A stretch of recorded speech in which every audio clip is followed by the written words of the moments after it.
नमस्कार अचुस्मिता किचन रे आपण समस्त को बहुत बहुत स्वागत। आज मु आपण मान सहित शेयर करी एक पकुड़ी रेसिपी जहाँकि पालंग साग और पियाज साई को लेकिन मु बनई पालंग पियाज साई पकुड़ी। यह गरम गरम खाइले खूब टेस्ट लगी थाए। भिडियोटी को फुल वाच करंतु एवं मोर छोट छोट टिप्स को फॉलो करंतु। आपनक पकुड़ी पूरा क्रिस्पी बनिबो। आजर रेसिपी आपन को पसंद आसिले लाइक शेयर और सब्सक्राइब करिया को भूलिबेनी। चलंतु ताले स्टार्ट करिबा आजर रेसिपी। प्रथमे आमे देखि नबा एई पकुड़ी पई मु कोन कोन सब नेइची। एडी देखंतु मु नेइची दुईटी कंचा लंका, गोटे बिडा पालंग साग, अल्प किछि धनिया पत्र आउ किछि पियाज साई एको आमे नेकी छोट छोट करके प्रथमे काटिके नहीं आसीबा। एडी देखंतु मु पालंग साग आउ पियाज साई को बहुत छोट छोट करके काटिके आनिछि। आउ एटी एपटे देखंतु मु गोटे अदा को कोरिके आनिछि, गोटे धनिया किछि धनिया पत्र को काटिके आनिछि आउ किछि कंचा लंका। एठी मु पियाज व्यवहार करूनी काहेकि ना पियाज साई मु व्यवहार करछि जोटा कि पियाज रो टेस्ट आसीबो बा तार बास्ना पियाज परि आसीबो। आपण चाहिले एठी गोटे कि दुईटी पियाज ऐड करि परिबे। प्रथमे आमे ए सबु जो काटिके आनिथिले सबु साग को आमे एठिकी दे दबा गोटे पात्र मध्य को। तापरे आमे एठी दबा किछि हळदी गुंड, लंका गुंड, जीरा गुंड, धनिया गुंड, स्वाद अनुसार लुण आउ एठी किछि मु नेछि जुआणी। ए जुआणीटा देबे, एटा बहुत बढ़िया लागे ए पकुड़ी रे। ता छडा एटा हम पेट पय बहुत बढ़िया। जुआणी स्किप करिबेनी, निश्चित भाव देबे। एठी देखंतु मु नेछि किछि बेसन आमे एठी मु बड़ 4 चामच नेछि। एठी आमे देखि कि बेसन को दबा, प्रथम रा आमे बेसी गुडे दबानी। एठी देखंतु मु 2 चामच दे देछि कॉर्नफ्लोर पाउडर, 4 चामच बेसन आ 2 चामच कॉर्नफ्लोर नेछि।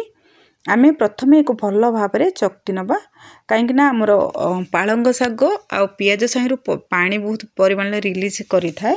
एठी आमे बिल्कुल भी पानी व्यवहार करबानी। हमर जेत्तिकी सागरे हमर बेसन लागबो सेत्तिकी देके आमे यार पकुड़ी प्रस्तुत करबा। एठी देखंतु म ताको भल्ल भाबरे एम्ति चकटी नेछि।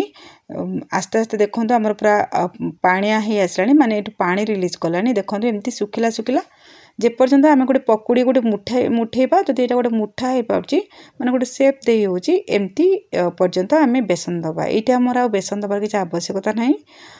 बेसन देले कोन होबो कि हमके एटा बेसन रो टेस्ट आसीबो जोटा कि बेसन पकुड़ी परी, किंतु एटा हमको पालंग सागर ओरिजिनल आसीबोनी बास्ना। एठी देखंतु प्रथम रो एटा गोटे टिप्स मु आपन को कहूची जे आमे जत्ते बेले गोळेबा ना संगे संग आमे एपटे तेल गरम करिथिबा, तापर संगे संगे आमे एठी दे दबा। आ जत्ते बेले आमे दबा ना सेटा को आमे कोनोसी प्लेन करबानी, एम्ति ही उठेबा बस दे दबा। एम्ति करिया द्वारा कोन होय कि हमरो पकुड़ीटा पूरा क्रिस्पी हुए आ तर शेष पर्यंत तेल हमरो सब भीतर पर्यंत तेल हमरो जाय कि भल भाबरे भाजी हे पारे। एटा ए दुईटी जिंस को फॉलो करिवे, देखिबे आपनक पकुड़ी पूरा सुपर क्रिस्पी हे के बनिबो।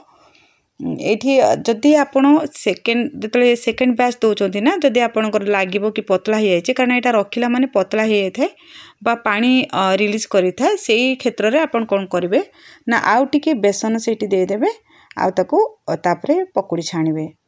एठी देखंतु मोर बहुत बढ़िया भाबरे पकुड़ी गुडी को प्रस्तुत हे जायछि। ताको मु लो टू मीडियम आंच रे छानी के नै आछि।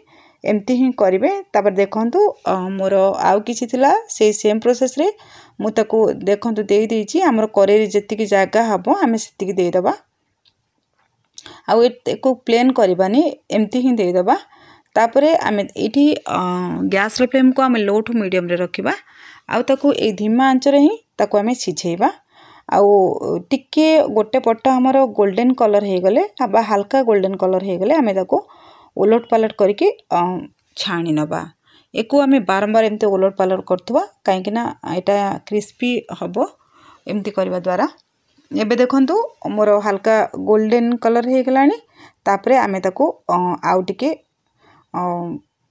ब्राउन कलर हबा पर्यंत ताको आमे छाडी दबा। एबे देखंतु हमरो बहुत बढ़िया भाबरे कलर हे गलानी बा पकुड़ी रो ओरिजिनल कलर आसी गलानी। एबे आमे सब गुडी को गोटे प्लेट को खोली नबा। ये देखो आमर बर्तमान बनी जाइए पूरा सुपर क्रिस्पी पालंग पियाज साई पकुड़ी। एक आप निश्चित भाव में बनातु। एबे तो मार्केट रे बहुत बढ़िया पियाज साई और फ्रेश पालंग शाग मिलूँ ताको आनिके आप निश्चित भाव में थर बनातु एवं आपण को मतामत मो सहित शेयर करंतु।